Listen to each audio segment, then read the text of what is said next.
Bonjour tout le monde. Alors, comme j'en avais parlé dans ma précédente vidéo, je vais vous faire une revue sur les crayons Hirogiten.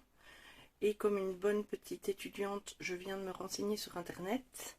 Le terme Hirogiten en japonais veut dire dictionnaire de couleurs. Et ce sont des crayons de couleur à base de cire. Donc, il y a 3 coffrets qui se présentent comme ceci, tout écrit en japonais. Vous avez chaque fois les 3 volumes dans un coffret, il y a 30 crayons.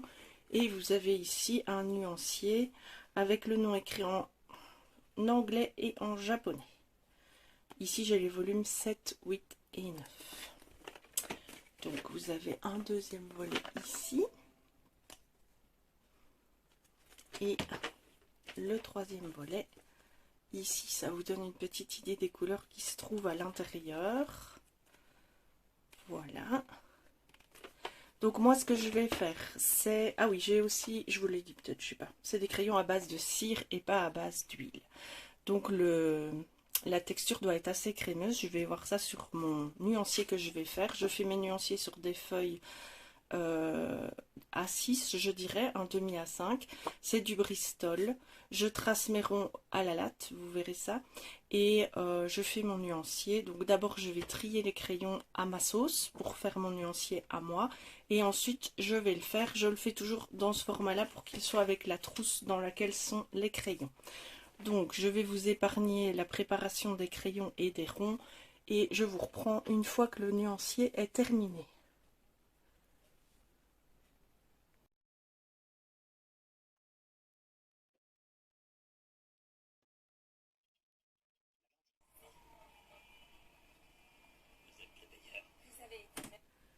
Voilà, donc mon nuancier est terminé.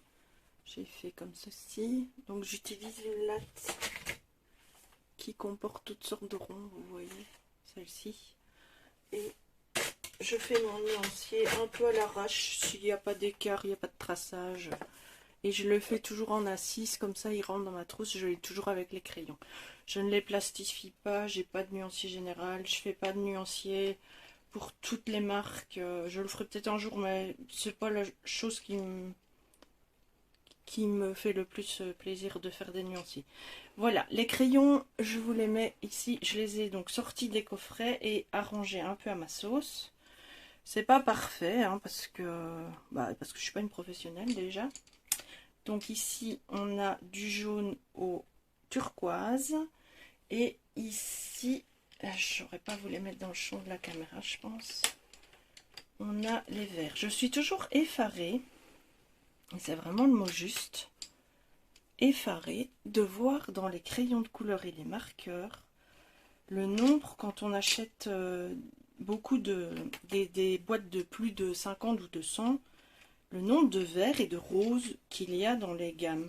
Je sais pas, c'est vraiment impressionnant. Je fais un petit peu d'arrangement, comme ça j'essaye de vous mettre tout. Je pense que là, vous voyez tous les crayons.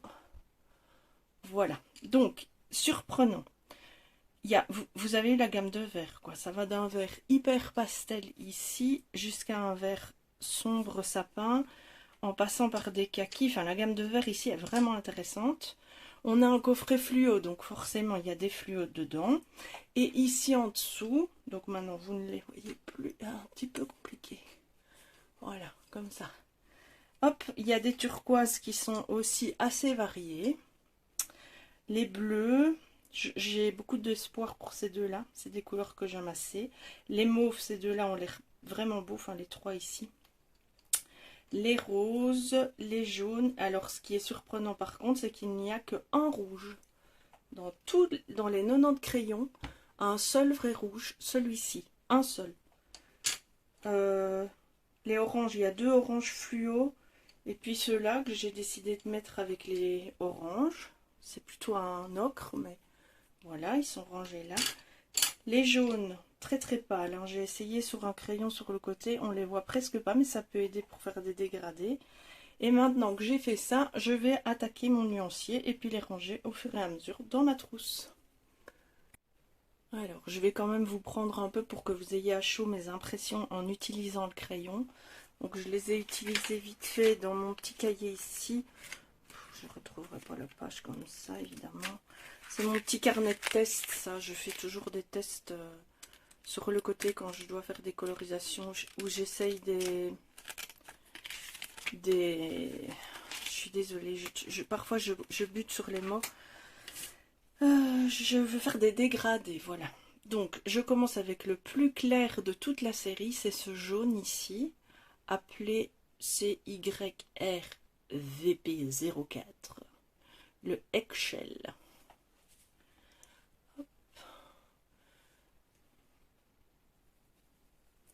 Alors, a priori, on ne voit même pas la couleur, tellement c'est clair, mais il y a quand même une très très fine nuance. Je pense que pour mettre une couleur de fond ou une couleur qui unifie en dégradé, ça peut être intéressant, mais c'est vraiment hyper pastel quoi. Le crayon a l'air un peu plus dur que par exemple mes brutuneurs, c'est pas comparable, hein. Bon, comparer des brutuneurs à des hydrogènes, c'est pas du tout comparable, mais je viens de faire un colo au brutuneur et j'ai 3 crayons qui sont passés de 12 cm à 3 cm. Enfin, j'exagère, mais tellement ceux-là sont crémeux, dès qu'on appuie dessus, on perd de la matière à fond. Donc ici, c'est pas le cas, quoi. Ce sont des crayons, quand même, la mine est assez dure. Alors, hop, on va commencer le rangement en même temps. Comme ça, je ne perds pas mon temps inutilement. Quoi qu'on ne perd jamais son temps quand on s'amuse, n'est-ce pas? Et comme je les aurai rangés au bon endroit, je noterai après toutes les références. Je vais pas m'amuser chaque fois à arrêter mon mouvement pour... Donc, pour l'instant, au niveau de la texture du toucher, c'est bien lisse, ça a l'air d'aller. Il ne gratte pas, comme je vous ai dit, parfois j'aime pas quand des crayons grattent la feuille, parce qu'ils sont hyper secs. Là, je n'appuie pas dessus. Je sais pas, pour l'instant, à mon avis, vous voyez toujours pas grand chose, mais il est quand même légèrement plus marqué que le premier.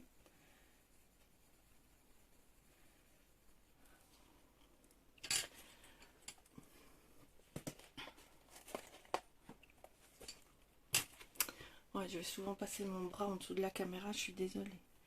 Ensuite, j'ai le Straw Yellow. Straw Yellow. Il a l'air un petit peu... avec une petite touche d'oranger dedans très légère. On commence le remplissage sans appuyer. Ils sont durs, hein.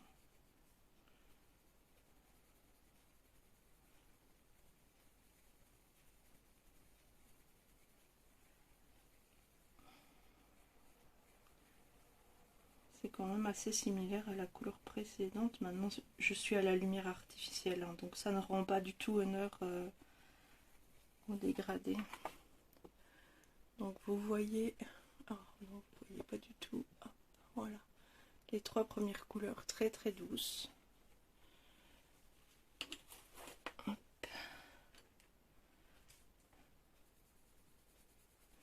Ah, ici, on arrive plus vers un jaune... plus affirmé, mais qui est toujours très très pastel, hein. On est bien d'accord.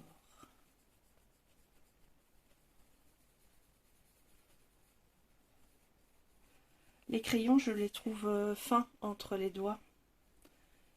Je ne sais pas, il faudrait que je voie une fois une comparaison, mais là ils me font penser aux Winston et Newton que j'ai aussi, et qui sont eux par contre très durs et grattants sur le papier, même si j'aime bien travailler avec, mais c'est une toute autre composition. Voilà, je continue mon nuancier, je vous reviens à la fin. Voilà, alors je refais une petite aparté en cours de nuancier. C'est des crayons qui ont une sensation de sec et de pas pigmenté, mais c'est pas le cas en fait. Le truc c'est que c'est des crayons qui sont très pâles, mais il y a aussi des teintes plus soutenues. Et là j'ai fait principalement des pâles. Il y a des couleurs qui sont intéressantes qu'on ne retrouve pas dans d'autres nuanciers jusqu'à présent. Je vais commencer les bleus les turquoises, les verts et les bruns, c'est ce qui me reste. Si vous voulez quelque chose d'hyper pigmenté, de super saturé sur votre coloriage, d'hyper peps, n'allez pas vers ces crayons-là parce que vu le prix, vous seriez déçus. Les crayons fluorescents sont un peu plus secs que les autres, j'ai remarqué ça aussi. Donc vous en avez un ici, un là, le jaune est là. Et encore un rose ici, je crois. Je verrai bien ce que les verts donnent. Moi, je continue doucement mon nuancier et je vous reviens à la fin. Voilà, j'ai terminé mon nuancier. À chaud, qu'est-ce que j'ai à en dire? Ils sont difficiles à travailler. Je m'attendais pas à ce que ça soit compliqué. C'est peut-être le papier aussi qui fait. Je me suis lassée à la fin parce que c'est un truc que ça me saoule de faire les nuanciers. Le noir est vraiment pas intense. Il y a des couleurs intéressantes dans les verts que je trouve pas autre part. Les turquoises aussi. En clair, c'est une gamme hyper chère, je trouve. C'est ma gamme la plus chère de tous mes crayons de couleur. Donc c'est entre 46 et parfois 60 ou 80 € le coffret, suivant les périodes. Et je suis pas super emballée en fait. C'est triste à dire. Je m'attendais vraiment à un truc magique. Et au final, après avoir fait le nuancier à chaud comme ça, la première impression, bah, c'est pas topissime. Je vais voir pour faire un colo. Et une fois que j'aurai fait le colo, en plus je trouve qu'on peut pas... Comment? Il n'y a pas beaucoup de nuances, quoi. Il y a... Enfin, comment dire? On est très restreint. Il y a beaucoup de verts, super. Bah, je vais faire un coloriage de feuilles, hein, ça c'est sûr, pour pouvoir les exploiter à fond. Mais sinon, je sais pas, je trouve qu'il y a peu de variations, on va dire. Il y a peu de variations, ça reste dans le même thème. Et tout ça, ce sont des verts. Enfin, c'est peut-être pas utile d'avoir autant de verts dans une gamme de 90 crayons. Par contre, il n'y a que 2 gris. Il n'y a que un rouge, je confirme. Donc un rouge ici. Je sais plus si c'est vermeil ou carmin, celui qui vire vers le rose. Les mauves sont intéressants, enfin violet mauve, c'est intéressant. Et les pastels sont tellement peu pigmentés que si on veut un colo qui a du peps, on les utilisera pas. On peut les utiliser pour fondre un dégradé, mais à part ça, je sais pas. Je suis hyper mitigée, un peu déçue, mais je les voulais, je les ai eus comme dirait l'autre. Hein. J'ai pas... Je comprends peut-être après le nuancier pourquoi il n'y a pas tellement de revues dessus. Maintenant, c'est une impression à chaud. On verra après un colo sur différents styles de papier comment ça peut fonctionner avec ces crayons-là. Donc, je vous reviens après avoir fait ce colo. Alors, je vais partir sur ce colo-ci de Rita Bergman. Parce que... Oui, c'est bien Rita Bergman. Parce qu'il y a beaucoup de feuilles, du coup, comme je vous ai dit. Et je vais pouvoir tester mes mauves... Violet, mauve, je sais pas vraiment lequel des deux. Je crois que les mauves tendent vers le bleu et les violets vers le rose. Je pense que c'est ça l'explication, mais si ça se trouve, ça n'est pas ça. Et je vais faire le colo, ça ira relativement vite et je pourrai vous donner mon impression après un colo. J'espère qu'elle sera meilleure qu'après le nuancier. A tout de suite!